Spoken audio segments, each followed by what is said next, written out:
Bobby Torres of Frightbox Recording here to share with you my approach to using saturation to help bass tracks cut through dense metal mixes. Okay, so for me, when it comes to saturation on bass tracks, it really comes down to two different categories. Saturation that I want to hear, and saturation that I want to utilize in such a way that it helps the bass cut through the mix, but without the saturation sounding like a deliberate effect. In other words, I don't want the saturation to really sound like saturation at all. I just want the bass to cut through the mix. Okay, so I have a perfect example here by my good friends at a band called Engaging the Enemy. I will leave a link to their music within the description. Let's check it out, and then I will demonstrate exactly how I achieved the tone that I've achieved within this example. Let's check it out.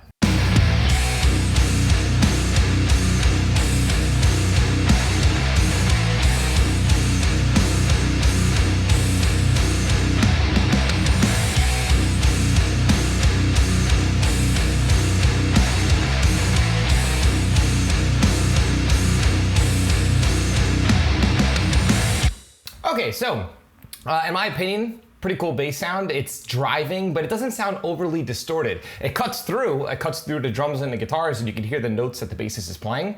But again, it doesn't really sound like deliberate distortion, and I have a very specific technique that I utilize in order to achieve this. So let's check it out. So here are my tracks, really simple, my drums, my two bass tracks, and my guitar tracks, my bass submix, and my guitar submix. That is all. Now, if I want my bass to sound deliberately distorted, but also clean at the same time, I usually will utilize a parallel process where I just take the exact same sound, have one be my regular bass sound, and then saturate the living crap out of a second version of that sound. Sometimes I'll copy the track over, sometimes I'll do it through a send. Okay, but in that scenario, it's simple. I just have the same sound and just saturate one and don't saturate the other, and I blend them together. That's all there is to it. In this case, it's a little more involved when it comes to the EQ and the way that I process the bass in general. So let's check this out. Right here is my bass amp track, which is just the bass amp. There is no EQ or compression or anything happening on that track. And then there's my bass DI track where I am heavily processing the bass. And the magic here really comes down to the bass DI. And if any of you have ever watched any of my videos, you know I'm obsessed with DIs, and for good reason. You should always track DIs, especially when it comes time to mix. You will be thanking yourself. And right here is a prime example. So, my bass DI track. Okay, I'm just gonna quickly play the bass amp to show you what it sounds like. Let's check this out.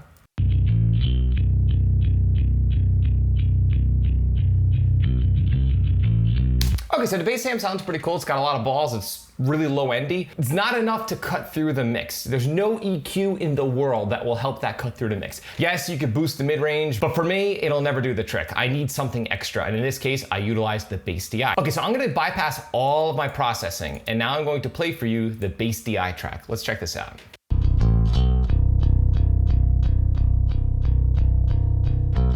In my opinion, that's an excellent sounding bass DI track. Some new strings are being utilized. You can tell it's nice and crisp. So the first thing that I do is I want to control the dynamics of the bass, because the big thing with bass guitar is really getting it to sit evenly within your mix. You do not want your bass spiking all over the place, because it will give your mix this sense of unevenness, and you do not want that, especially in metal. So up first, very simple, I have a compressor. So let's see what it's doing.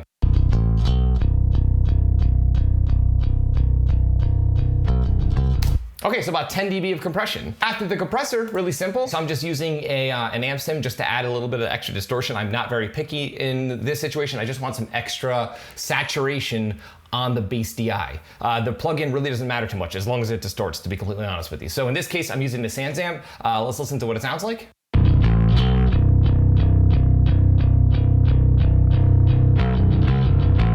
Okay, so in my opinion, on its own, it does not sound that great. It's distorting in a way that's not really too musical, but that's okay, because what happens next is what matters. My EQ. If you look here, there is a ton of high passing happening. I'm high passing everything below, let's see, around 500 hertz, and low passing everything above 5K. That is because when you saturate just the mid-range and you blend that into your main bass sound, your ear will not really pick that up as distortion, especially if it's lower in your mix. You're just adding extra harmonics to the mid-range, which helps your ear find the bass, especially on smaller speakers or large speakers. It just really helps the bass cut through. But because there's not a lot of saturation happening on the low end or the high end, we don't really perceive it as distortion when it's blended in. Obviously, when I play in solo, you'll notice that it's distorted, but again, within the context of the mix, it does not really sound like distortion. It just sounds like a nice, sharp, cutting bass sound. So let's hear what we have.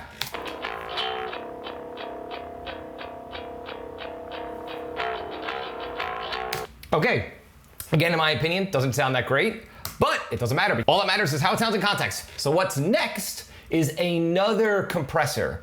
So if you notice, I both compress before the amp sim and then again after the EQ. Now you may be wondering, why the hell are you compressing twice? The reason why is I really want that signal to be consistent. You can really accomplish more of a transparent type of compression if you have two compressors working independently instead of having one compressor compressing heavily. The reason why is because they're both reacting independent of one another and in different points in the signal path. The one is reacting to the plain DI, right? So this compressor right here is compressing the uneq'd, undistorted DI signal, and then the other compressor here is compressing the affected version of the DI signal. So you have two compressors reacting at different points, so you end up with a way more transparent version of compression, which doesn't really sound much like compression. So that's all the processing that's happening on my DI track. Let's listen to what this DI track sounds like with that second compressor. Let's check this out.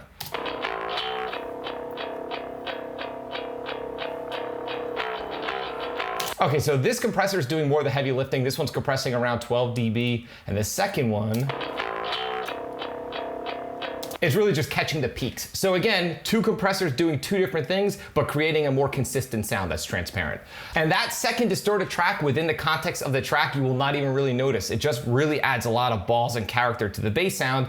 And again, really helps it cut through on smaller speakers, because nowadays most people listen on smaller speakers. And when it comes to kick drum, bass guitar, toms, low-endy kind of instruments, you should really be conscious of your mid-range, because nowadays people don't really listen to music on hi-fi systems like they used to. They're listening on their phones and tablet speakers and laptop speakers. So you have to be very conscious of your mid-range. So anyway, from there, I have a little bit of EQ happening on the submix. So both of these tracks, the bass amp and the bass DI, are being sent to a bass submix where I have some EQ. Now, most of this EQ is really affecting the bass amp because the bass amp has all of the low end and the top end within the track. And a little bit of cutting happening in the lower mids, but not much.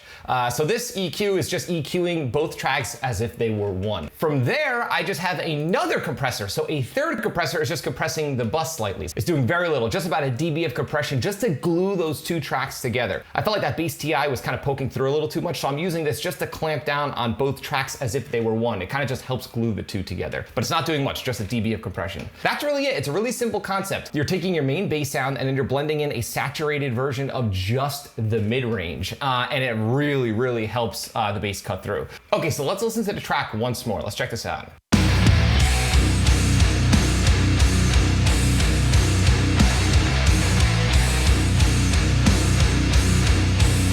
Okay, and as you can hear, the bass really cuts through. And just to demonstrate how much this DI is adding to the overall bass sound, I'm going to mute it for a sec, and I'm gonna play the bass again in context without that DI. Let's check this out.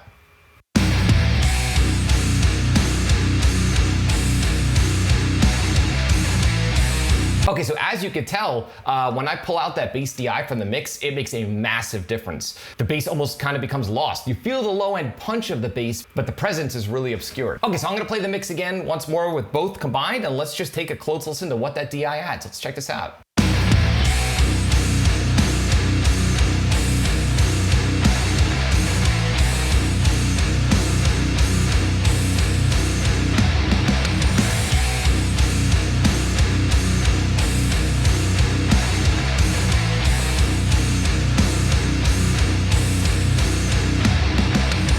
Another prime example that you do not need to use fancy gear. If you found this video helpful, like, comment, subscribe, and share. And don't forget to click the little bell icon in order to be notified every time I upload one of my weekly videos on all things metal and rock production. You can both like and follow me on Facebook and Instagram. Links are in the description below. And don't forget to download my quick EQ guide that contains all of my EQ settings that I always return to when starting a mix. There is a link directly below in the description. Until next time, happy mixing.